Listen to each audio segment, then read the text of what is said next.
Wapendwa, tunawasalimu katika jina la Bwana Yesu Kristo. Mesaji ya leo ni kubadilisha namna unavyofikiri. Badilisha namna unavyofikiri ni kanuni muhimu inayopatikana katika Biblia na pia katika kitabu Think and Grow Rich.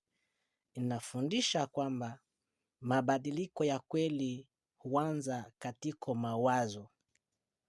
Katika Biblia, kitabu cha Warumi sura 12 mstari wa 2, wala msifuatishe namna ya dunia hii, bali mgeuzwe kwa kufanywa upya nia zenu, mpate kujua mapenzi ya Mungu yaliyo mema, ya kumpendeza na makamilifu. Tutaongea kuhusu kanuni 5 za kubadilisha namna unavyofikiri. Kanuni 5 za kubadilisha namna unavyofikiri.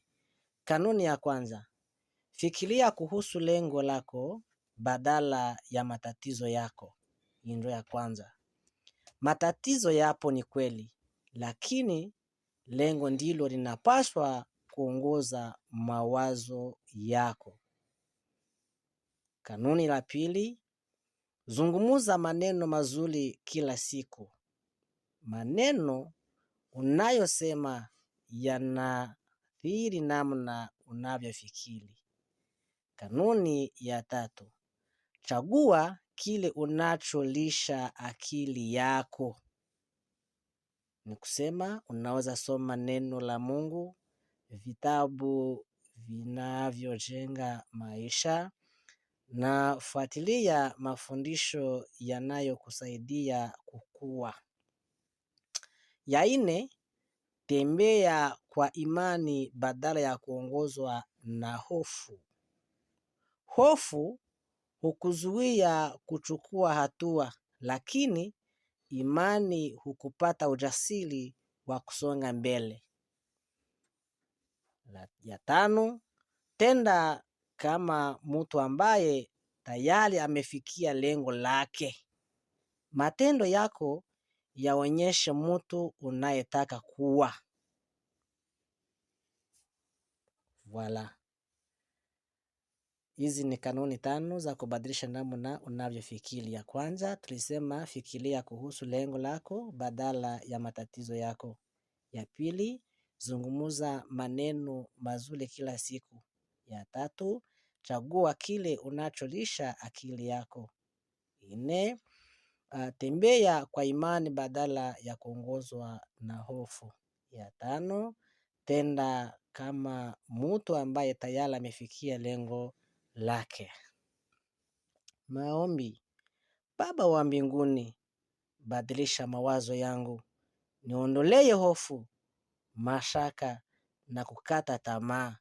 Nifundishe kufikiri kama unavyotaka, ili niishi katika mapenzi yako na kuona matunda ya kusudi ulioniwekea. Kwa jina la Yesu Kristo, amina. Ni kweli kanuni hii ni muhimu sana ikiwa unataka kukua katika huduma, biashara na maisha ya kiroho.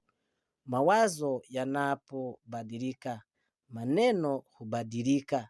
Maneno hubadilisha matendo na matendo hubadilisha maisha. Ujumbe mkuu: ukibadilisha namna unavyofikiri, utabadilisha maisha yako. Kupitia kwa mtandao wa Omega Temple Africa TV yenye inakuwa na mission ya kutransform maisha na kubadilisha na kurudisha imani, transforming lives, restoring hope. Wakiwa pamoja na mchungaji Etienne. Jiunge nasi, jifunze na ushiriki Injili. Mungu akubariki sana.